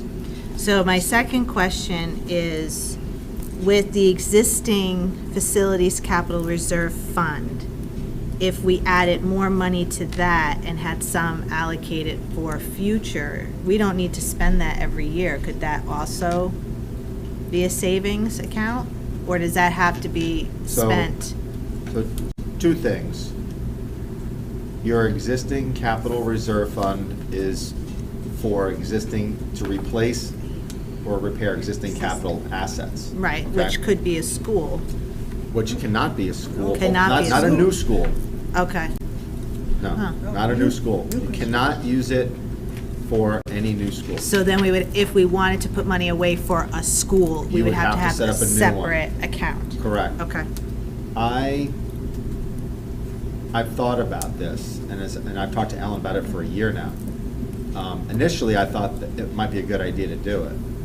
But now that I've seen that we have $8 to $10 million of CIP, if you're only gonna sock away $200,000 or $300,000 for a new school, I don't know if I would recommend that, because you're locking that money, you're putting it aside, almost like a CD for 10 years you might not ever use. And then your more immediate needs are your existing buildings. So to use an example, it's like you're saving money to put like an addition on your house or to build like an outbuilding, but yet your own house needs a new kitchen, a new bath. So I think that if you did not have such extensive needs for your existing buildings, whether that be bathroom renovations or et cetera, then I would say sock your money away. But I think at this point, you almost need to focus in on your existing. The only exception to that would be that if this board is willing to do like an umbrella, almost like an umbrella bond, where you're gonna say, okay, we're gonna do a $5 million bond to do all these things that are on CIP. But other than that, I think I would just, if anything, I would just maybe add a little bit more to your existing CRF in terms of maybe go 300,000, maybe a little more than that, and then just try to chip away at this. You also need to determine what's the appetite for the community, and I don't know what the appetite is. So to build a new elementary school could be as low as $30 million, maybe 40, right? And is the without significant building aid, is that palatable in the community? Don't know. We also don't really have a whole lot from our facilities planning committee, who hasn't really. We're going to have Mr. Frogier here the next. He's not really quite a demographic study, but he's looked at the trends, right, of housing, new housing starts, housing turnover. He's looked at that, and I don't know if it warrants a new, are we in like this massive growth? Might not. It might just be a little bubble, and so far the trends kind of show that, where we're having a little bit at the elementary school, but if you look at the population of the middle and high school, it's lower than it's ever been, really. I mean, it's 860 something or 880 at the middle school, and this, as of right now, we're under 1,010 kids, I think, at the high school. So if that bubble goes through, we have the capacity at the middle school and the high school. So it's really elementary right now. Can we withstand that? So that's the big question for you guys. But looking at the CIP, probably, even if we use these grants, et cetera, it's probably more needed than your existing stuff. That's just my assessment. Retta? After you sharing some of the information, I'm wondering if we're putting the cart before the horse here. We have the building committee. It was on hold. We may have been in a different place if not for the pandemic, but I think we're close. We're getting this study. We'll be, the building committee will be able to take that and move forward. And I think we'd be able to make a better argument with that study. And given the other things that we have on here, adding, I'm interested in the next one, because I think that may also be a tough sell, but I'm wondering if we need to maybe wait a year so we can propose something that has some backing behind it. Anyone else on 6? Heather, Yeah, go ahead, the Ellen. only thing is thinking, I don't disagree with anything anybody said. I'm thinking more long-term than what's right now. I don't know. We're not going to be building anything now. There's absolutely no state aid, or very little, or virtually nothing. Right. I mean, I couldn't even imagine the board approving a $30 million elementary school with no help like that, and we don't have a fund to help us through it. I'm thinking more long-term, and the reason I'm thinking it needs to be, if we're going to do it now, is that this bond, if we don't do it now, the tax rate or the amount needing to be raised comes down by $400,000 or $500,000. Doing it after that would mean raising it, whereas now it could come down a little bit and nobody would see a difference if we used part of those funds to create this kind of a facilities fund with a maximum of whatever you want to make it at some point in the future, then have to go back and ask to redo it or whatever. That's the only reason I'm even bringing it up, is that it's over now. And once, if we don't take advantage, if we don't plan like for this now and use those funds now, then the people, nobody's going to notice the difference, other than if we don't use it all, if we use 300,000 or 400,000 as opposed to the total amount. People will see that come down, and then it'll never go back up for this purpose. That's the only reason I'm asking that we consider it now. It's the reason long-term planning doesn't get done pretty much anywhere in the United States.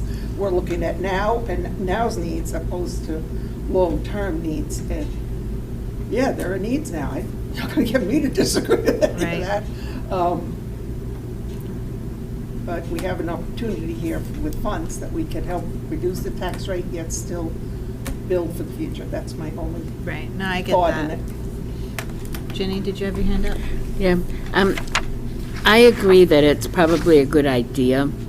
I think that there's probably a lot of education that's involved in this, and to get this to fly without it looking like we're asking for more money for teachers' contract, for a capital reserve, for this kind of a fund, and then to increase a percentage on another one. It just sounds like kind of a gimme school board budget, which scares me, especially if we want our teachers' contract to pass. Usually we try to be careful in the things that we present, and especially for something that needs a lot of education, but people to understand exactly why we're putting it forth. This is, and the other thing is, the economy's not that great right now, and so for us to put a bunch of stuff forward that people don't really understand, I think that's hard. Sometimes when we bring a lot of these things forth, and there's a budget, there's a money source behind them, it's much easier for them to get passed. But these, we're saying we want money from you. We don't have a revenue source behind them. So that, I think it's a good idea. It's hard when the tax rates fluctuate, for sure. It just makes me nervous, though, that the people are not really going to understand exactly what's going on without being able to sit down and talk to everybody and have them listen to exactly, what we're trying to accomplish. Right. Thank you, Jenny. Anyone else? Terry, go ahead. Yeah, just a question. Sure. Other than warrant article, what has historically been done, or what has been done to measure, I've heard it a couple times, measure the community's appetite for doing something like this? Well, I know years Surveys. ago when we had, we wanted to do an addition on Maple and Bartlett, the first phase was approved, and they had architecture, we had a whole big... Using impact fees, Right. as I recall, so there was no direct cost. So that would have been circa 2008, 2009, in that vintage.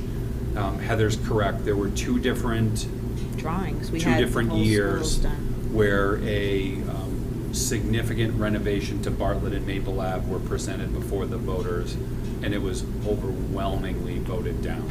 Yeah. So that was the last, I would Twice. say, barometer to Yep. get a sense from the public. And again, no building aid, zero building aid at the time. Actually, we might have been able to get in on some of the building aid in Then we were, 2008. yeah. But, now that's dried up. Okay. And that was adding to our existing build. That was before all the modulars. That was before all And the it was just to modulars. make the schools bigger. And the Yep. first Yep. part got approved to look into it, but then after that, I don't remember how much it was. From memory, I'm thinking it was somewhere between, it was like 17 million. We would need to go and look it up. So it's probably a lot more. Just Oh, curious. I'm now it not would be looking for. Yeah. considerably more. But I also think back then there wasn't, I mean, we've had a lot of new houses, we've had more kids come in, so I don't know what the community would. It's think hard to now. know, and people don't remember things. So nobody's going to remember that, oh yeah, we just paid off that 20-year bond on Goffstown High School. I think the general public doesn't know that. Okay. Thank you. Thanks, Dave. I would say the only other thing that we could probably point to is the kindergarten took three years to be approved. So it was voted down twice and then approved on the third go-around. And that was during a time where the state paid 75%. And it still took 3 votes. Same as And Mountain the View. whole first year of operation. And the whole first That's year right. of the operational costs. And that Which is took huge. 3 votes. Right. And Mountain View was the same thing, got knocked down twice. So we don't need to make a decision tonight, but we do need to make a You decision don't, soon. and I would say in general, I think if you want to bring something forward like Article 6, let us know, because I think we would need to do some language review on this. Go ahead, Jared. I would say whatever articles that would go to the Budget Committee for review, we want to have completed by the next meeting, by the 15th. So whether we're looking at Articles 5, Article 6, Article 7, or even a net new Article 8 that we don't even know about right now, we would want to have that most likely voted on by the 15th so that we can present it to the Budget Committee. And I would say for Article 5, I think an easy one is, everyone seems to be in consensus of continuing to support this. Just figure out your number, and then you've got one that you could move to send it on to the Budget Committee for their consideration. Then Jared would be able to do that on your behalf. Right. What do you mean number? Article 5. Of how much, if So, we keep it at currently we're 200, changing If you, 200 if if you we- want to keep it at 200. or increase Or if it. you want to increase it or decrease it. So if you want to change the number, now would be the time, and then you could move it on to the Budget Committee.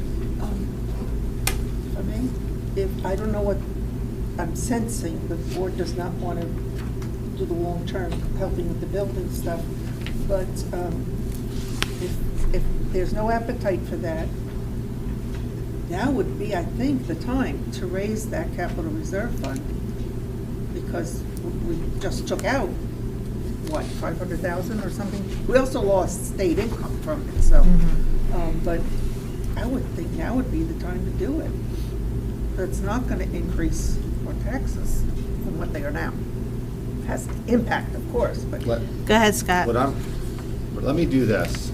Prior to your next meeting, let me give you some different scenarios as to what that would look like, because we have to be mindful of the fact that we have the expense side of our budget, but the revenue side is equally as important. And that's always the one that makes me always the most nervous, because when the state takes away money, or whether New Boston has less tuition students, we may want to spend a couple $100,000 more, but if our revenue is decreased by $300,000, $400,000, $500,000, then the tax rate, it impacts your tax rate. So let me try to give you some, estimates. And again, I got to admit, I've been like woefully bad at this, because good in the sense, because the tax rate has been lower, but I've tried to predict but it's impossible, because the state, we got all these grants, it was really challenging. But I'll try to give you with what those revenue numbers, may look like, but it is just recognize that we have to be mindful of revenues and the expense side.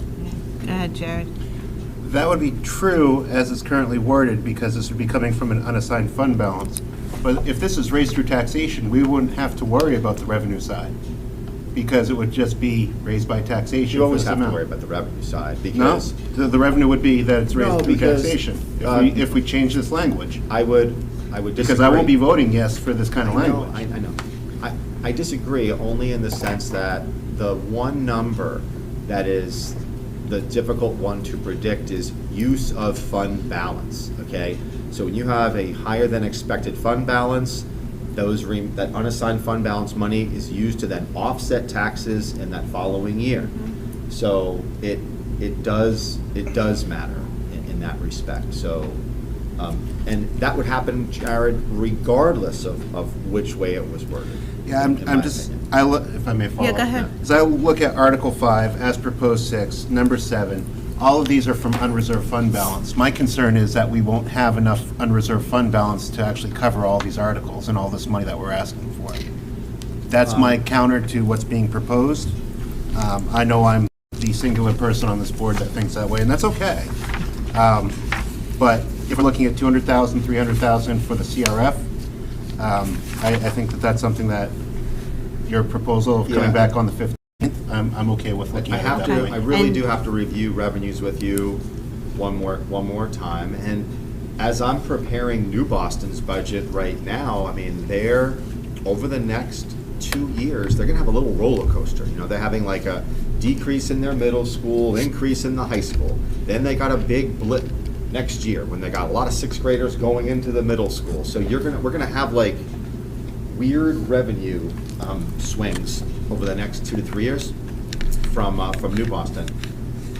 If that pivots to the next one, which is going from 2.5 to 5, and I don't know if you're ready to have that discussion. Yeah, I just want to make sure that November 15th, we would have to move these We don't have to. I can warrant always, articles so that, or at least some of them for I- the budget committee. I could always let the budget committee know that we just haven't, we're not ready to pass them anything, and that we'll have to have the conversation later on. With the Because teacher we- contract, yeah. Because we Okay. still have the teacher contract, which was gonna be later. Yeah, I know. And if we have to go after the town's already presented and done their business, Okay, that's fine. all right. You know, Well, I just don't want to. I think that we've always tried to be first and try to Yeah. get done everything, but Okay.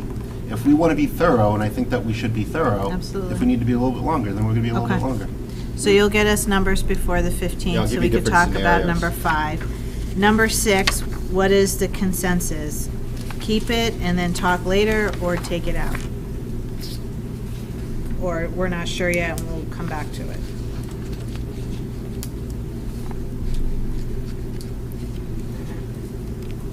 Anyone?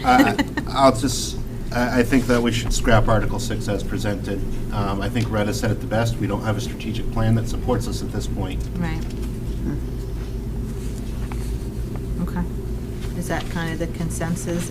I mean, not that we don't want to save money for a new school, but we just don't know what's happening. Shane? Yeah, I kind of agree with Jared because of the conversation we've had. And like Brian said, people don't remember that we're not paying that bond. So it just looks like we're asking for more money without Right, considering without a that good piece of it. background. Right, Plan. yeah. Okay. That was Retta, not me. That wasn't my idea. Give her the credit. We're a collective. Right, all right, And my comments were on number 6, not number 5. right. Yeah, no, I know. Okay. Yeah, I know. And you make a good point, you know, so, all right, so let's go to 7. So do we have to increase to 5%, No. or we can, You can. or we leave it at 2.5? So it's Right- up to us. Right now, you're at 2.5. The statute allows us to increase it, but you have to bring it before the voters, and they have to approve it. Right, okay, So Mr. Gross? I want to just explain to you the differences. Okay. If I can. all right. Jenny, did you have a question first? Yeah, You want to hear? does this have to be done this year, or could it be done It at can be done any next time? year. Okay. All right, go ahead, Scott. I strongly recommend that you do it this year, and here's the reasons why. You're going from 2.5 to 5, which allows you to, again, put aside double what you might otherwise do. But the reason why I think this year is so important, because it was like, this year will not be as great in terms of underspend of the budget, over collection of revenues, but it's gonna be probably more than in prior years. Meaning that, if you recall this year, our tax rate went down by, I think, 12 cents. And some people say, hey, that's great. But I'd like the 5% contingency fund, because it allows for the school board, myself, to adjust the high swings and the lows of the tax rate.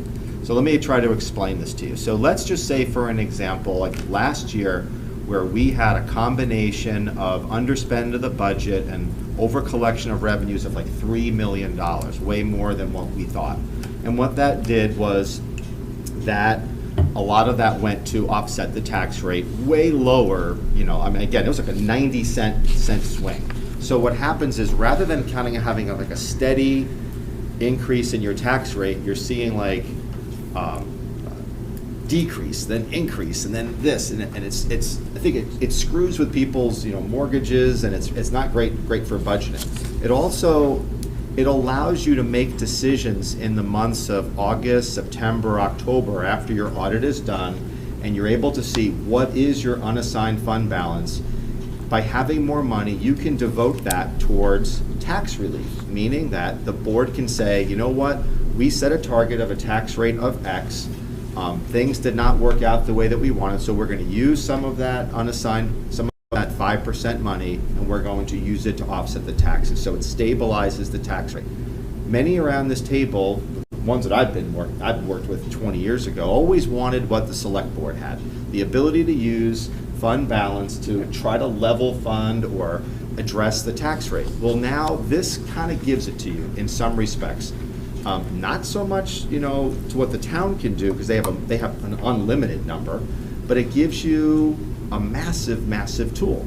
The other major difference that you have is that unlike the 2.5% contingency fund, which you have right now, that requires you to go to the Board of Education, it's kind of designed for emergency expenditure. Also, you have to go before the Budget Committee.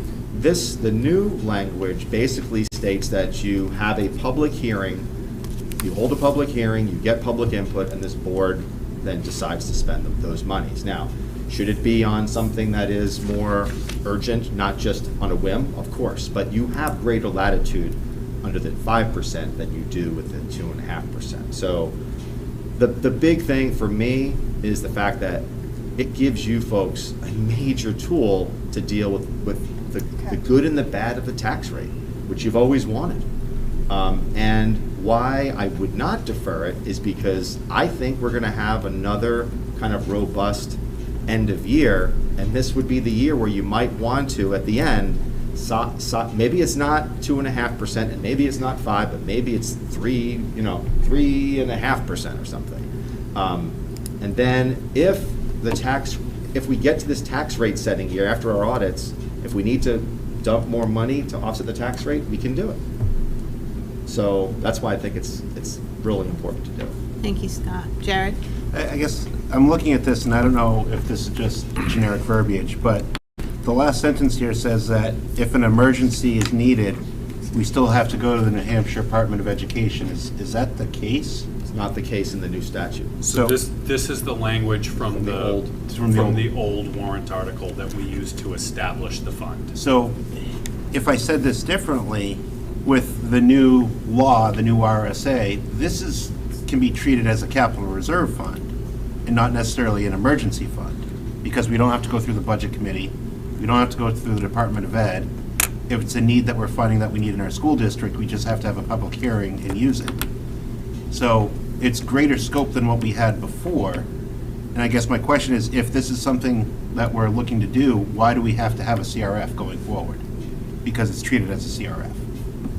It's not.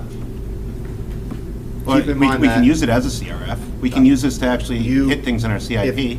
If I wouldn't necessarily recommend that. I understand that. I wouldn't, because I think that this is a contingency fund, not a capital reserve fund. I think there's a big difference. So say for an example that you had a very large out-of-district placement or something. Okay, to me, that would rise to that level. If you had, we've talked about some imminent failure of a boiler or something like that, right? $100,000. That might do it, but I don't think that you would. I do not think that you should use this. If you have this, you do not use it as a capital reserve fund. That's wrong. If I may follow. It's not the design of it. The CRF, we're able to carry a balance year to year. Correct. With this, we're not able to carry a balance. So it's either we use it or it goes back to the taxpayers to offset taxes at the completion of that. You reauthorize it. You have to reauthorize it every year. And That's the big based on the difference. new unreserved fund balance. So if we had $2 million we wanted to put in this year, if we didn't use any of that, then next year we have to release that $2 million to the taxpayers. Right. And then we would reaccumulate or refund that based on our new unfunded balance, based on that budget for that year. But with the new laws, we can actually start picking off things off of our CIP instead of not having a balance. So instead of only putting in $200,000 to $300,000 every year, the way that this is designed is we could take that $2 million at the end of the year and say, let's knock off $2 million of our CIP, because it's not considered an emergency anymore. That's as I'm understanding this process. Not to say that we'd want to do that, but we could do that. Dan? Heather? Yeah, go ahead. I'm not sure that's an accurate statement, Jared, because the legislation says to meet the cost of unanticipated expenses. I mean, if we have a CIP, those could be arguable that they're anticipated. I think what it might be is if the cistern collapses. Well, we didn't anticipate the cistern to collapse. So, and if we didn't have money in the budget, we could go to this pool.